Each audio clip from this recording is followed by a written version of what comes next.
Hey guys, it's Mike G here, and welcome to another episode of Mornings with Mike, your 5-minute dose of motivation and accountability for the day to help you live a healthier, happier, more fulfilling life. And guys, we have a good episode today. I'm super excited to dive into it, so let's not waste any time today and get right into it. And today, the topic of today's episode is tolerating unhappiness instead of moving on. And I'm going to go ahead and repeat that one because it's an important one.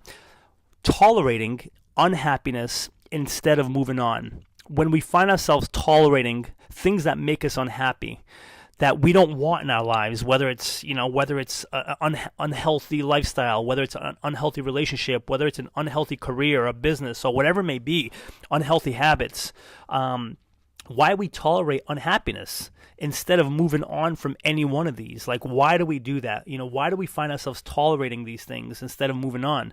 And I'll go ahead and share a personal, story with myself, and actually more so, it's almost like with the clients that I have worked with, because obviously in the work I do, I provide motivation and accountability for my clients to help them create more of the things they want in their life, more health for sure, more happiness, and then more fulfillment. So when we do that, there's a series of things that I do with my clients. But what we do is, we identify, where they are and where they want to be. So obviously they're in this position where they're not happy for whatever reason, whether they're overweight, whether they want to have more confidence, whether they want different things in their lives from a relationship standpoint, even financial, relationship, whatever it may be. But the thing is, the position that they are currently in, even though they are unhappy, they know that position well. They've been there a long time, and even though they're unhappy, it's familiar to them. They know it. They understand it. They understand it. They know how to thrive there. Even if they're unhappy, they know it. So there's a form of they're comfortable there. Even though it's unhappy, they're comfortable, and there's something to be said about comfort level, right? So as we get going, as I start working with my clients, they start to develop more of a plan, more of an accountability routine, more of a commitment routine, more of an integrity standpoint where they're like, okay, this is where I am, this is the plan, and then, we take action on that. And little by little, they find themselves getting away from that, call it a cocoon they're in, whatever you want to call it, that they're unhappy in. And as they come out of that and they start to see this new light, this new way of being, whether it's healthy, whether it's happier, whether it's more fulfilled, whatever it may be, better relationships, they find this new way of being, but because it's so unfamiliar to them, they find themselves not knowing how to roll, how to operate in that new position, even though they're so much better off and happier out of their unhappiness cocoon. They're unfamiliar with that new space. So that's scary. And more often than not, that's the challenge from my perspective, is keeping them out of that unhappiness cocoon, as I call it, because they know how to dwell there. They know how to live there. They're familiar there. They know how that works. In this new world, even though they're happier, more freedom, more health, more everything, they're unfamiliar there. And when I say unfamiliar, meaning like, relationships that they used to have before, and all of a sudden, they're getting healthier, happier, and people see them, and sometimes they don't necessarily like that. They almost like the unhappy person in that cocoon because that's just who they grew to love and know and whatever, so they find themselves there, so even from a relationship standpoint, from a body standpoint, it's a completely different place to be in.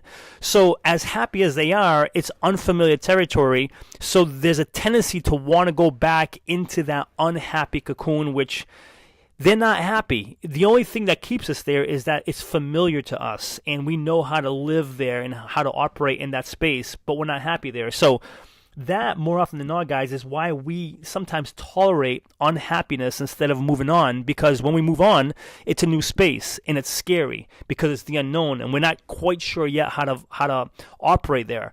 For example, maybe you guys have experienced this. I've been guilty of this several times in the past, staying in a relationship that I knew was unhealthy for me, that I knew wasn't good for me, but I stayed in it longer than I should have. Why? Because the alternate was, hey, let me get out of it and go into this world of unknown of, well, who am I going to date next, and what's that like? Am I going to be lonely, etc.?